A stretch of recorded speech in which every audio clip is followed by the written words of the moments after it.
I have good news and bad news. Which do you want first? A choice. Choices were usually for other people. Destiny didn't choose to feel run down or to be limited to medical care at the free clinic. She didn't choose to wait 3 hours just to be seen by whichever doctor was next in line, but at least she had this choice. What's the bad news? Experience had taught Destiny that the bad news was typically far worse than the good news was good. Her choice, therefore, was determined by a primal need for self-preservation. The good news, the doctor began, ignoring her, is you're not sick. In fact, you're as healthy as a horse. Then why do I feel like I just ran 6 furlongs? Huh? The doctor asked, looking up from his notes. It was a joke. You said a horse. Furlong? Oh, never mind. What's the bad news, doctor? Don't leave me hanging. You're pregnant, dear. I'm guessing about 2 months along. I'm gonna have a baby. Destiny blurted out. It would be later in the day before she realized the doctor implied her being pregnant was bad news. Yes, I'm afraid so. I've arranged for you to meet with a family counselor. You do have options. Options? Destiny raised one eyebrow. What the heck do you mean by that? If you don't want the doctor paused mid-sentence. I want the Destiny interrupted. I want my baby with all my heart. The rest of the appointment was a blur. Destiny had so much adrenaline running through her veins that she couldn't concentrate on what the doctor was saying. When he had finally given her the literature and prescriptions for prenatal vitamins, Destiny sprinted out of the office to the closest bus stop. She had some shopping to do. Walking up and down the aisles of the baby boutique, Destiny quickly realized how expensive children were, a fact crystallized when she overheard a sales clerk completing another customer's transaction. That will be $798.15. The customer, a well-dressed young woman with perfect hair and nails, pulled out a Visa from her purse and inserted it into the credit card chip reader. The clerk and the customer chit-chatted about strollers and cribs and bassinets, neither fazed by the large total on the sales slip. Destiny paused and opened up her wallet, which had just a snap card, a stick of gum, and 4 $1 bills. How could she provide for the baby to come when she could barely afford to take care of herself? Dejected, Destiny turned to leave the store. On the way out, however, she spotted the clearance rack. The mishmash of garments was not inspiring to say the least.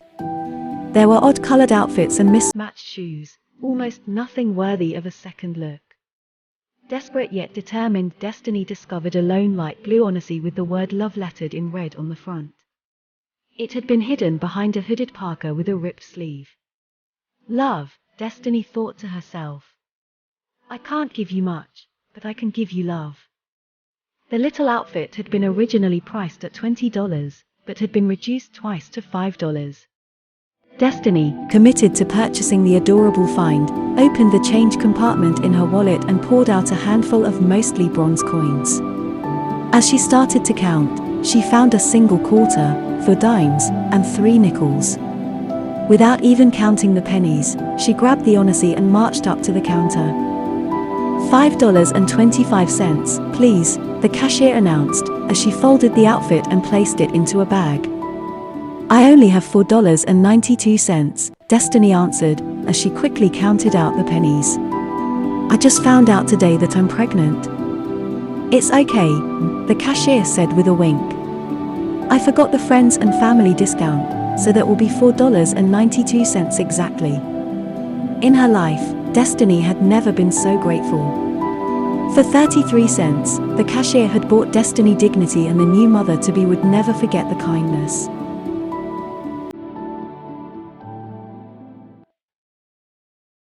I have good news and bad news. Listen very carefully, Eli. I'm pregnant, perturbed, and I have to pee. Again. Are you sure you want to mess with me right now? I'm sorry, baby doll, you know me. I joke. It's my way. Fine. What's the bad news?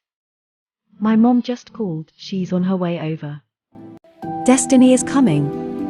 How is that bad news? I love your mother. You know how I feel. She's always wearing that awful uniform. Can't she take 5 minutes to change before she barges in? That uniform. Are you ashamed of your mother? Well, no. That woman is a saint. She worked her ass off to put food on your table. I know, but the uniform. You should love that uniform. She paid for your college as a waitress. But nothing, your mom is on her way over. That's the good news. Now go make some herbal tea. It didn't take long for Eli to make the tea or for his mother to make it to the house. I'll get it, Eli shouted when the doorbell broke the silence. Be nice, Melody yelled back, causing Eli to laugh out loud just as he opened the door. Hello, Elijah, Destiny said, wrapping her arms around her son's neck. In his whole life, Eli couldn't remember a single time that his mother failed to hug him the first time she saw him. He loved the attention as a boy, but, like most teenagers, he resisted it as he got older.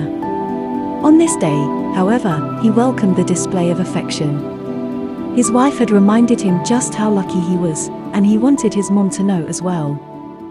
Hi Mom, he said as he stepped to the side, motioning her in. It's really nice to see you. Are you sure? Destiny responded with a wink. Should I have changed before I came over? No, Mom, Eli answered, feeling a bit guilty, giving his mother an unexpected second hug. How is Melody? You aren't annoying her, are you? A little. That's what I thought. You be nice to that girl. She's been good for you and to you. She's upstairs in bed, Mom, but I know she'd love to see you. In a minute. First, I brought something I wanted you to have. Eli looked down and saw a perfectly wrapped gift in his mother's hands. Mom, you shouldn't have. I told you we have all we need. You don't have this, and I've been waiting so long to give it to you. Destiny said, handing Eli the package. Should I open it now? You'd better, she answered with a smile. Eli found the seam and carefully tore off the blue bunny-covered wrapping paper. Inside was a plain white box, taped on all four sides. He reached into his pocket and pulled out a small penknife which he promptly used to cut the tape. Finally able to open the box, he pulled off the top, allowing him to see a small faded light blue odyssey with the word love printed in red on the front. Mom, I can't take this. It's important to you. The story of the Odyssey, the clerk, and the 33 cents was cherished family history, and the outfit was Destiny's most prized possession. When I was young, Destiny explained, this was my way of showing you I loved you. I bought it myself, and I gave it to you. It's time to give it to you again, so you will always remember the only thing that is truly necessary to give your child is love. Please give it to your son. Will you do that for me? Of course I will, Eli answered. Let's go show Melody.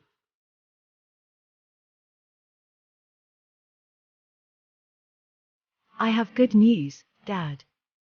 What's that, kiddo? Eli asked, looking down at his son. Grandma isn't really dead. Wanna know how I know? I do, Ben, Eli responded, genuinely interested in what his 5-year-old son was about to say.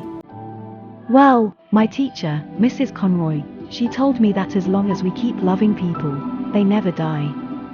That's true, isn't it, Dad? It sure is, champ. Mrs. Conroy knows what she's talking about. Then I want to do something for Grandma. Is that all right? Well, that depends, kiddo. What do you want to do? Wait, I'll show you. The little boy answered, charging out of the room, only to return a moment later. I want to give her this, Ben said, holding up a little light blue outfit for Eli to see. Love.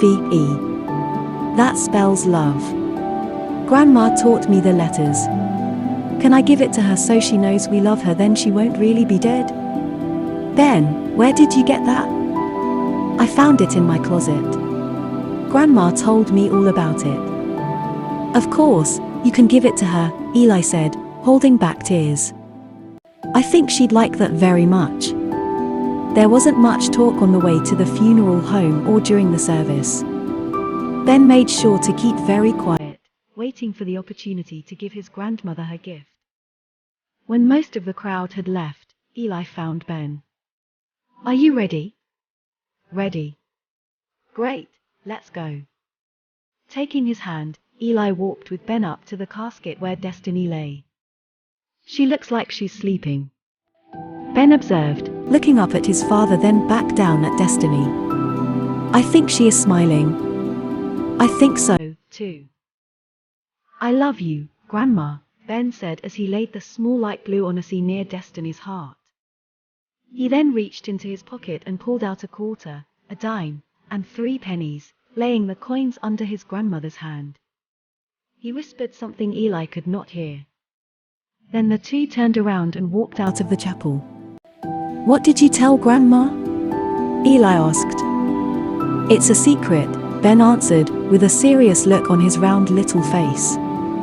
It's okay, I promise I won't tell a soul.